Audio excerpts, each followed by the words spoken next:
enfocar aquí en esta plática de platicarles de los bichos del suelo.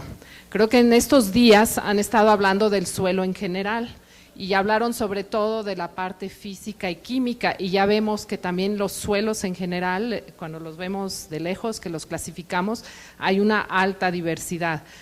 Oí la doctora Elena Kotler el otro día diciendo que México, de los 30 tipos diferentes de suelos que hay en México, en el mundo hay 30 tipos diferentes de suelo, en México hay 25 tipos de suelo, ¿sí? Aquí, es un pequeño ejemplo de lo que tenemos: suelos arcillosos, suelos arenosos, volcánicos, tepetatosos, etcétera. Pero aquí vemos la parte que carga a la vida y a la biodiversidad aquí en estos cortes, pues es, vemos la parte biológica y la parte del suelo, pues es una parte muy, muy pequeña. Hay algunos suelos profundos que pueden ser hasta 2 metros de profundidad o más, pero en general la parte, y pues eso que le da mucha vulnerabilidad a los suelos, ¿sí? Si los manejamos y si no los cuidamos como se debe. Y pues también esa pequeña parte, pues es la parte viva, la parte dinámica, la parte que se mueve y la parte que le da vida a todo nuestro planeta, ¿sí? Y pues en los siglos pasados, sobre todo, se conocía el funcionamiento del suelo por la parte química física, poco por la parte biológica y ya social y cultural, pues estamos viendo que apenas estamos empezando a indagar y a conocer todo eso. Y pues con eso de la revolución verde y todo hemos resuelto muchos problemas de hambre y de cosas, pero también hemos creado nuevos problemas y hemos degradado mucho nuestros suelos. ¿Y por qué no conocíamos tanto la ecología y la biología del suelo? Porque finalmente el suelo es un ambiente pues difícil de estudiar para el hombre, ¿sí? Es un ambiente compacto, opaco, y que tiene una alta heterogeneidad, entonces es muy difícil, ha sido en los años pasados muy difícil, en siglos pasados, conocer qué pasaba. Le decían que era una caja negra, ¿no? Cómo funcionaba todo eso. Y ahora gracias a las nuevas tecnologías, a todas esas ómicas, biologías moleculares, a los isótopos, los carbono 14, 13, puede uno entender todos los flujos de los nutrientes y todo lo que pasa. ¿Sí? Y pues ahí también empezamos a ver todos los organismos que hay en el suelo. Esta lista está un poquito tediosa, pero lo que yo quiero remarcar es que pues de todos los animales que existen, el marcador, por ejemplo, todo en los ecosistemas terrestres, pues todo aterriza, todo lo que muere aterriza en el suelo, y muchas cosas vivas. Entonces, pues las plantas, ayer decían que nomás un cuarto, 25% de la diversidad estaba en el suelo, pero yo creo que más, porque si nomás cuentas las plantas, todas las raíces de las plantas pues están en el suelo, todas las semillas que caen, muchas, tenemos nuestro banco de semillas, y si también vemos las bacterias, los hongos y los insectos, por ejemplo, que son los grupos más diversos y que hasta ahorita estamos descubriendo todo lo que hay. Esto está en miles de especies, ¿sí? Es el valor que, está un poco atrasada la información, pero no encontré cosas más recientes. Y hasta ahorita apenas conocemos, ayer también decía el doctor Sarucán, que nomás conocemos el 13-15% de la diversidad que tenemos, ¿sí? Y esta diversidad que nos falta por conocer es sobre todo a nivel de bacterias, hongos, virus. Hasta ahorita nomás conocemos 0.4% de las bacterias que tenemos, 4,8% de los hongos. De los insectos, casi todos los insectos tienen una parte, saben que tienen metamorfosis, y casi todos los insectos tienen una parte de su vida en el suelo, las larvas o las pupas. Y hay 8 millones, esperamos encontrar 8 millones de especies de insectos, y nada más conocemos el 1%, ¿sí? Y pues la gran diversidad a nivel de las bacterias, cuando uno toma una cucharada de suelo, se estima que hay de 10,000 a 50,000 especies de bacterias diferentes, ¿sí? Y como es tan complicado, tantos animales, tan complejo el suelo, pues los investigadores, para estudiarlo, lo dividimos, y a veces nos especializamos, y los dividimos en la microflora y la microfauna, y después dividimos a los organismos que podemos, aquí todos estos los podemos ver con microscopio solamente, Y después tenemos a la mesofauna, que son organismos como los colémbolos, las hormigas pequeñas, los ácaros, que miden de 100 micras a 2 milímetros, que todavía gente que tiene buen ojo pueden ver los más grandes de este grupo. Después tenemos a la macrofauna, que de 2 milímetros a 20 milímetros pueden verse, que ya allí son todos los bichitos que uno sí ve y que a mucha gente no les gusta ver, pero que son muy bondadosos, que vamos a ir viendo, como las cochinillas, las lombrices, arañas, etcétera. Y ya después tenemos la megafauna, que les decimos, y que esos son todos los ratones que Carlos conoce bastante bien, que tú muestreabas muchos ratones, ¿no? Que todos tienen sus madrigueras allí, y después las tuzas y hasta víboras, etcétera, ¿sí? Entonces, aquí es también para retomar números y para saber qué tenemos, bueno, perdón que está en inglés, pero aquí, por ejemplo, podemos ver que a nivel de las hormigas, a nivel mundial, ya conocemos bastante de las lombrices, de las hormigas. Conocemos más o menos aproximadamente 58%, pero necesitamos conocer más, y aquí es un llamado a todos los jóvenes, que necesitamos gentes que identifiquen y que conozcan a los bichos, ¿sí? Necesitamos taxónomos, son las personas que identifican y conocen a los bichos, ¿sí? Y bueno, a nivel de las bacterias y de los hongos y eso, todavía necesitamos mucha gente para reconocer quiénes son, porque nada más conocemos 1 a 2% de ellos, ¿sí? Yo trabajo las lombrices, y bueno, las lombrices es un grupo no tan diverso, pero y aquí ya se conoce, yo creo, como aquí no está en esta tabla, pero yo creo que se conoce como el 60% de ellos, ¿sí? Todavía nos falta por conocer.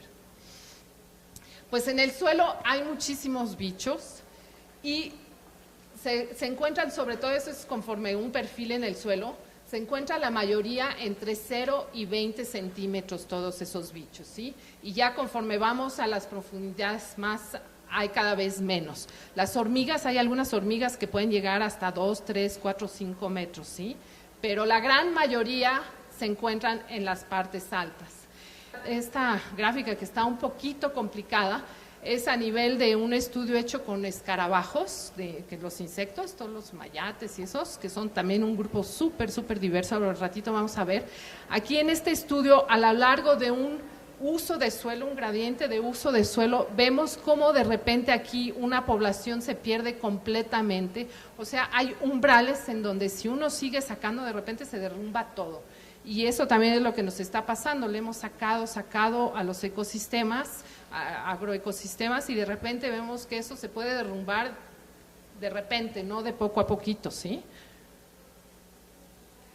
Aquí, a nivel de la macrofauna, en 1 metro cuadrado podemos ver que también podemos tener hasta 1,200 especies diferentes, nomás de este grupo que mide de 2 milímetros a 20 milímetros, ¿sí? Aquí vemos las cochinillas, los ciempiés, al rato los vamos a ver con más detalle.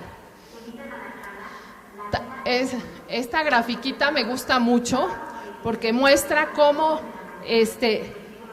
para que haya un pájaro en los ecosistemas terrestres, toda la cantidad de bichos que tiene que haber abajo del suelo, ¿sí?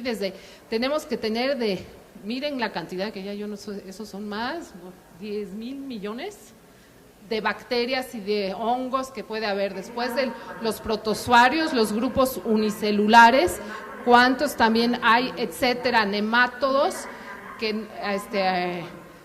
ácaros, los colémbolos, rotíferos, etcétera, ¿sí? Para llegar toda esa pirámide en 1 metro cuadrado, ¿cuánto se sostiene? Y finalmente, de un pájaro, ¿qué cantidad de vida hay abajo del suelo? ¿Sí? Eso ilustra muy bien la cantidad de animales que están debajo de nuestros pies y que no nos imaginábamos. También para estudiar los organismos del suelo, a veces estudiamos la cadena trófica, como lo vimos en la pirámide. Finalmente ese pajarito va comiendo todo lo que está abajo de él, ¿sí?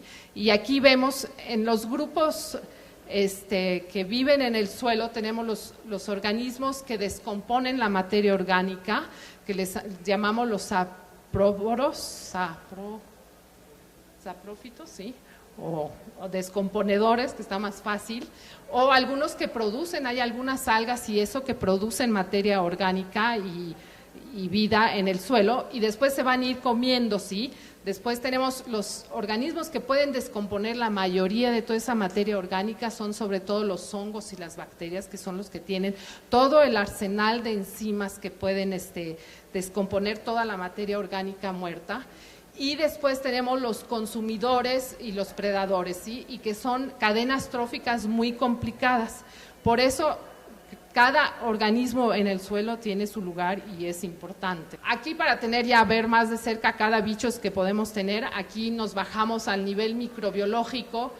Ahora, gracias a todos los sistemas de microscopía electrónica, etcétera, podemos ver todas las muchas bacterias.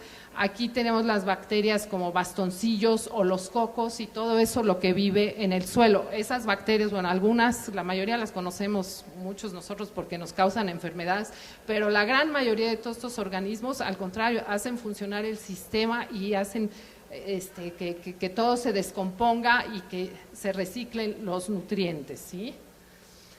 Aquí son hongos micromicetes, hongos que descomponen la hojarasca. Estas fotos son partes de los cuerpos fructíferos. Es un grupo, también los hongos, muy, muy diverso. Estos hongos micromicetos. Estos no forman los hongos que nosotros normalmente vemos, que es la parte que está arriba del suelo, y son filamentosos, y todos esos cuerpos de sus esporas. Miren qué diversidad tan bonita vemos, pero eso a nivel microscópico, ¿sí? Eso no lo podemos ver tan fácil, pero gracias a los microscopios podemos ver toda esta gran diversidad. Aquí los nematodos es un grupo hiperdiverso, muy interesante. Unos causan enfermedades, como los que tenemos, es del mismo grupo de las lombrices que tenemos en la panza, pero también hay una gran diversidad, desde unos que son parásitos, pero otros que son depredadores, otros que son omnívoros. Y, por ejemplo, conocer la diversidad de los nematodos que está en un ecosistema pueden ser indicadores de calidad del suelo. Porque, por ejemplo, los omnívoros son muy delicados y apenas se maneja el sistema, se pierden esos grupos. Estos que ya entramos a la mesofauna, a los otros un poquito más grandes y simpáticos. Los colémbolos aquí en general uno los conoce muy poco, se les llaman las pulgas de la tierra porque tienen esa colita que les permite brincar y los ve uno brincar. A veces se ven blanquitos que se mueven y son muy simpáticos y uno los puede ver con una lupa. Y son bastante diversos. Y también los ácaros, este grupo, los ácaros son de la familia de las garrapatas, ¿sí?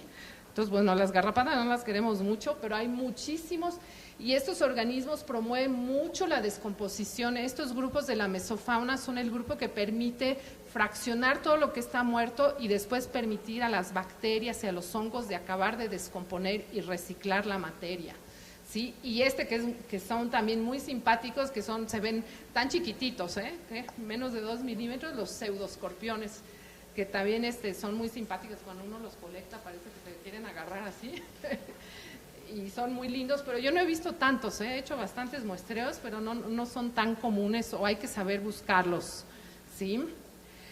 Este grupo, los tardígrados, es un grupo muy, muy raro. Yo nunca he visto, mi sueño es poder ver uno en un muestreo, y no he llegado a ver estos animales muy raros que también son de la mesofauna, que a ver cuándo me toca verlos, ¿sí?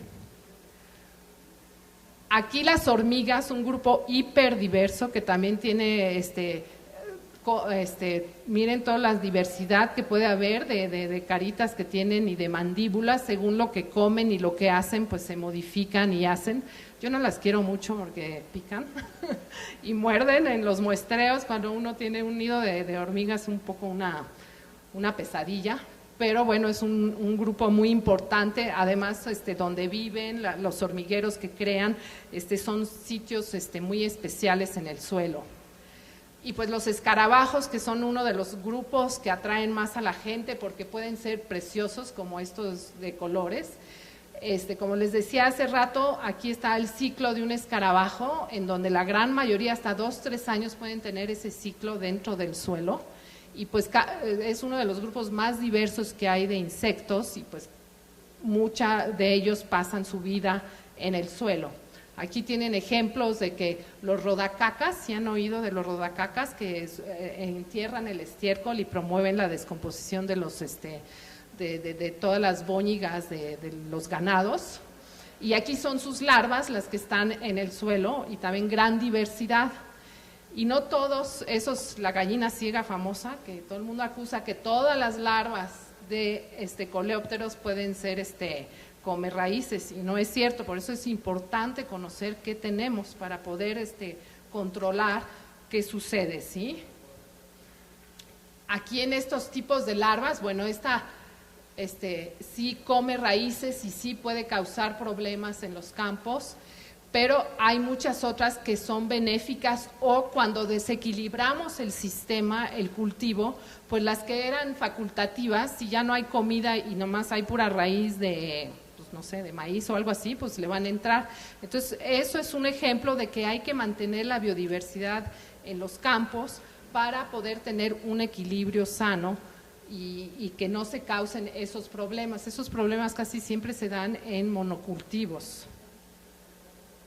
Aquí tenemos también el otro grupo, un grupo también bastante importante, que a veces puede ser megafauna, cuando hay las grandes tarántulas, o estos bichillos que les llaman, que son como alacranes, vinagrillos, que echan, eso hay bastante en Veracruz, donde estamos, que echan ácido fórmico allí con su latiguito que tiene en la cola.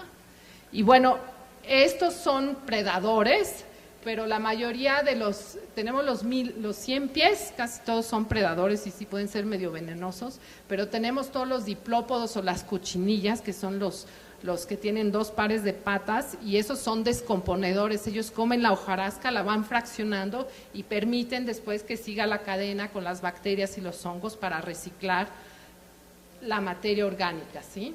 Y bueno, aquí llegan las lombrices, van a ver que es la foto más poblada, pues es como es el grupo que yo trabajo. Aunque no es tan diverso y a veces no es tan bonito como los escarabajos, pero tienen un trabajo muy importante en el suelo, ¿sí? Y bueno, pues hay de todas. Bueno, las que más tenemos y que reconocemos, pues aquí en México son de este tipo. Estas están en Filipinas, no las tenemos, estas tan coloridas y tan bonitas, pero en México creo que podemos encontrar este tipo de lombrices y unas rojas muy bonitas. Y bueno, dentro de las lombrices tenemos desde las que hacen la lombricomposta y que pueden vivir en altas densidades, y otras que viven dentro del suelo y que no le van a entrar a la lombricomposta. Entonces hay que saber cuando uno hace lombricomposta qué lombriz va a usar, ¿sí? No todas las lombrices pueden hacer lombricomposta. Hay unas que viven en el suelo y que comen 100% suelo, y otras que comen 100% materia orgánica en descomposición. Y pues creo que en el suelo uno de los procesos ecológicos más importantes que sucede es la descomposición de la materia orgánica. Como ya se los estuve diciendo, pues se crea con el proceso de la fotosíntesis, creamos materia orgánica, pero toda esa materia orgánica pues se va muriendo y se tiene que reciclar. Entonces se hacen los residuos orgánicos, pero dentro de ese reciclaje, bueno, se mineralizan y se fraccionan y se vuelven los minerales, los nitratos, los amonios, los fosfatos, que son la forma de moléculas que se pueden alimentar las plantas. Pero hay otro proceso que sucede muy importante dentro del suelo, es la humificación, y es eso donde tenemos nuestro colchón de fertilidad y de secuestro de carbono. Una parte se recicla, pero otra parte de esa materia orgánica se neoforma o se vuelve a formar y da el humus, los ácidos húmicos y toda esa materia que es como nuestro capital de mantener la fertilidad ahí en el suelo. Y ahora tratamos de recuperar esa parte, porque mucho en la agricultura y todo eso, pues todo ese carbono que estaba almacenando lo estamos sacando en forma de cultivo, y lo que tenemos que hacer es regresarlo al campo para mantener esa fertilidad, ¿sí?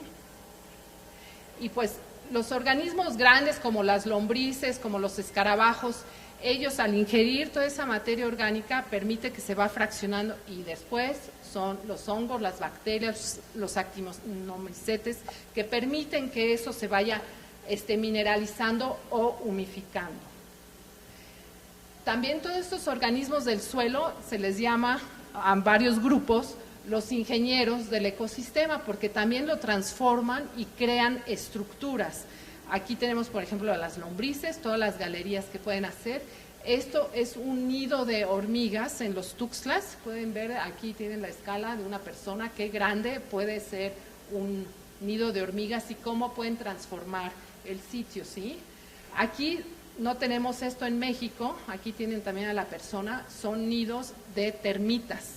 También estos son nidos de termitas que acumulan y estas zonas son como islas de fertilidad porque atraen y concentran nutrientes y materia orgánica unificada y forman estructuras biogénicas que también ahí son lugares privilegiados donde sucede todos esos sistemas, ¿sí? Aquí, entonces, todas esas estructuras que forman, aquí tenemos, es un ejemplo hecho para mostrar cómo cuando tenemos un suelo rico en materia orgánica, cuando tenemos, por ejemplo, lombricomposta o un suelo fértil, cuando los tenemos así en agregados, que los vemos así, pues todo parece bien, pero si les echamos agua, vemos cómo la materia orgánica, cuando hay materia orgánica o composta, se mantiene esa estructura y cuando no está, cuando es un suelo ya muy trabajado, que perdió toda su estructura, se va desmoronando y pues causamos todos esos problemas de erosión y de pérdidas de suelo, ¿sí?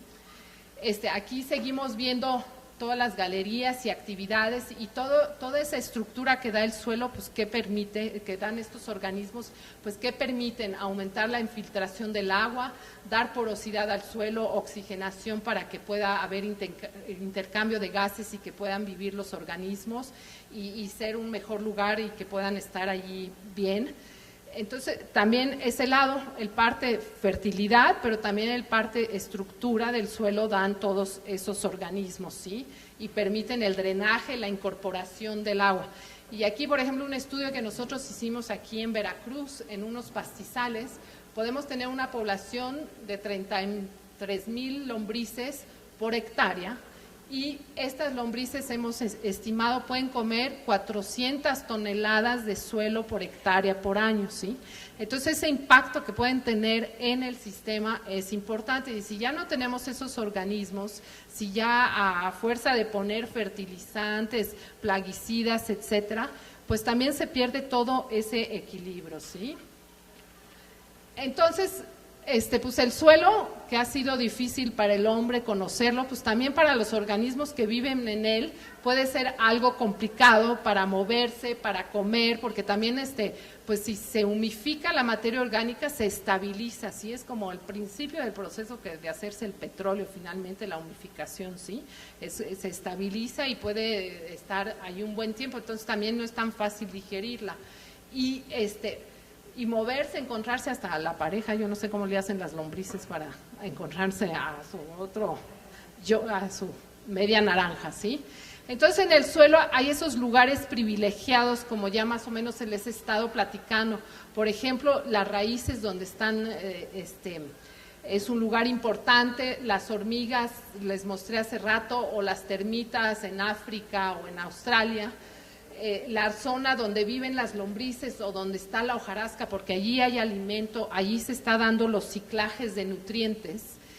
Y aquí está el ejemplo de las raíces, no sé si ustedes han visto raíces de maíz alguna vez, que ven que a veces se les sale un juguito. Pues gracias a los nuevos estudios de todo el carbono que una planta fija en fotosíntesis, la mayoría de ese carbono se va rapidísimo a las raíces, es como el 20% de ese carbono y sale en forma de azúcar, ¿sí? Y esa forma de azúcar es como atraer a todos los demás organismos, bacterias, y después pues llegan las lombrices porque hay bacterias y llegan hongos, etcétera, para poder hacer ese ciclaje de nutrientes, ¿sí? Entonces en el suelo hay muchas interacciones que se dan y atracciones, ¿sí? Para poder funcionar y hay cooperación en el suelo para poder que ese medio funcione, ¿sí? Por ejemplo, el nitrógeno, han oído, bueno, de fertilizante, que hay que ponerle urea, que es rico en ese nutriente, que es el nitrógeno muy importante para crear materia viva, ¿sí? Y pues muchas, antes se pensaban nada más las leguminosas, creaban una asociación con los rhizobiums, que son fijadores de nitrógeno, que son el nitrógeno que se incorpora a la cadena biológica, nada más puede entrar al sistema vía bacterias que lo fijan de la atmósfera. El nitrógeno que tenemos en la atmósfera no podemos hacer nada con él. Cuando las bacterias lo fijan, ya entra en la cadena, ¿sí? Y por eso, pues, los fertilizantes, cuando descubrieron, después de la Segunda Guerra Mundial, cuando usaban el nitrógeno para hacer las bombas y todo eso, cuando terminó la guerra ya no sabían qué hacer, y es de allí que surgió todo, los fertilizantes químicos, ¿sí? De nitrógeno. Pero eso es una entrada hecha por el hombre y está también desbalanceando todo el sistema, cuando todos estos fertilizantes químicos que estamos poniendo pues se están lavando en el suelo, se van al agua, etcétera, y causan muchos problemas de contaminación, ¿sí? Entonces, estos rhizobiums fijan bacterias, hacen una asociación, fijan nitrógeno y pueden hacer hasta, puede ser más de un costal de fertilizante lo que fijan. Entonces, mantener, por ejemplo, la milpa, finalmente nuestros antepasados no sabían que era esa bacteria que fijaba el nitrógeno, pero ellos sabían que si ponían frijol con maíz le iba mejor al frijol, y de allí la milpa, ¿sí? Ellos sabían eso sin que conocieran todo ese sistema. Y aquí también los hongos, aquí es la parte de arriba que vemos de los hongos, pero los hongos tienen toda una red, los micelios, y los hongos también hacen asociaciones con las raíces de las plantas, y los hongos, sobre todo lo que tienen de especial, bueno, duplican el sistema de raíces para que la planta pueda ir más allá, y ellos tienen la posibilidad también, el fósforo, que es otro componente, de disolver el fósforo de las rocas o de tomar el fósforo que está en el suelo, para poder pasárselo a las plantas y que crezcan mejor, ¿sí? Entonces, aquí es un ejemplo bonito. Bueno, es una foto que yo tomé, la hubiera puesto en un termitero chiquitito para ver. Las termitas también concentran, juntan. En África, si uno va a veces sobrevolando, que hay muchos termiteros, y en un campo, se ven unas ruedas más oscuras, se ve un mejor cultivo, y era donde había nidos de termitas, ¿sí? Porque concentran todos estos nutrientes de fósforo y de nitrógeno. Aquí, bueno, esos son los trabajos que yo hice. Aquí no está muy luminosa la fotografía, pero es trabajo que yo hice para ver la relación que tienen la lombriz de tierra con las bacterias para digerir esa materia orgánica. Entonces le llamamos la paradoja de la bella durmiente, porque finalmente en el suelo está lleno de bacterias, pero no todos los bichos, estas bacterias están activas, como les digo, en esos sitios especiales, y entonces así nosotros decimos que es como, les tiene que llegar el príncipe azul, y el príncipe azul, pues, ¿qué les da? Les da hidrosolubles, como las raíces les dio esos exudados ricos en azúcar. Aquí la lombriz, por ejemplo, cuando ingiere todas esas toneladas tantas de suelo, tienen que activar a esas bacterias y ellas liberan hidrosolubles azúcares en su intestino, ¿sí? Decimos que les dan sus besos de mucus. Y aquí lo que nosotros tratamos de ver con esto es cuánta actividad las bacterias aumentaban en el intestino de las lombrices, y también con la nueva biología molecular queremos como ver si hay más bacterias o menos bacterias, o si estimulan, y ver esa relación mutualista que tienen. Y pues sí logramos ver eso, y ahorita con las nuevas tecnologías cada vez más, bueno, es lo que hacemos los científicos, ¿sí? Tratar de entender y qué es lo que pasa, ¿sí? En el intestino. Entonces, ahora que ya son palabras muy de moda, los servicios que nos dan todos los organismos del suelo o ambientales, pues podemos ver que nos dan el ciclaje de nutrientes, nos dan la fijación de nitrógeno, nos permiten regular la materia orgánica y su descomposición, permiten secuestrar carbono, todo ese CO2 que ahorita hemos estado liberando por todas nuestras actividades, tanto agrícolas, también abrir campos agrícolas, etcétera, hace que se libere muchísimo más CO2 porque se reactiva toda esa microflora, y hace que se aumente. Entonces hay que plantar, hay que recuperar para poder volver a capturar todo eso dentro de nuestra materia orgánica del suelo. La elaboración de la estructura del suelo, el mantenimiento del régimen de la incorporación del agua, el control de plagas, también ya se los había mencionado hace rato. Si uno desequilibra el sistema, pues ahí dicen, entran grupos oportunistas y y se vuelven plagas, ¿sí? Y pues además todo eso contribuye a nuestro alimento. Los que estuvieron ayer en la plática, pues finalmente lo que comemos viene de todo este sistema que es el suelo. Y pues también la diversidad y el paisaje, ¿sí? Nos permite todo eso. Aquí, ya al conocer todo lo que hacen estos organismos, pues ya creamos también, podemos usarlos para también ayudarnos, ¿no? Entonces, a nivel de micorrizas y de rhizobiums, ya hay paquetes para inocular en el campo cuando se ha perdido. Pero eso sí, también lo tenemos que hacer con cuidado, porque un organismo puede funcionar muy bien en un tipo de suelo y no puede funcionar en otro. Entonces, el interés de estar siguiendo, conociendo lo que tenemos en nuestro lugar para encontrar esas cosas, porque a veces nos venden un inoculante que viene de Inglaterra, pues ¿qué va a hacer en un suelo mexicano, sí? O algo que funciona muy bien en Guadalajara, pues en Veracruz no va a funcionar. Entonces, ahí es la importancia de seguir conociendo lo que tenemos para poder aplicarlo en donde tiene que ser.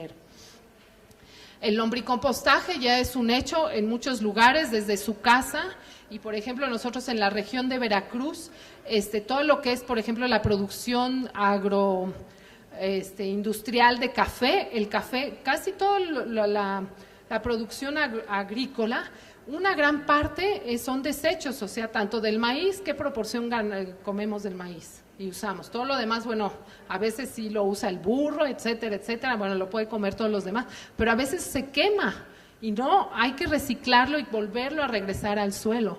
Y pues allá en Veracruz tenemos, con la pulpa de café, tenemos un abono de muy buena calidad que funciona muy bien para semilleros, viveros, y allí se va dando el reciclaje, o como dice una publicidad, las ciudades deberían de fertilizar el campo, o sea, todas nuestras basuras orgánicas las deberíamos de regresar al campo para fertilizar, ¿sí? Aquí es esto es con estiércol de puerco, que también está funcionando muy bien aquí en el Estado de México, ¿sí? Entonces sí podemos encontrar soluciones sustentables y amigables. También al conocer nuestros organismos y sus interacciones, esto es hacer control biológico. Hay bacterias buenas o hay bacterias que pueden también matar a algunas plagas, entonces usar esas bacterias para matar las plagas en vez de poner sustancias químicas que además de matar matan todo lo demás, ¿sí? O aquí los nematos, que pueden ser buenos y malos, aquí los nematos pueden controlar y matar, por ejemplo, la gallina ciega aquí, o aquí hay otros nematos que causan enfermedades y aquí hay un hongo que puede matar a ese nemato.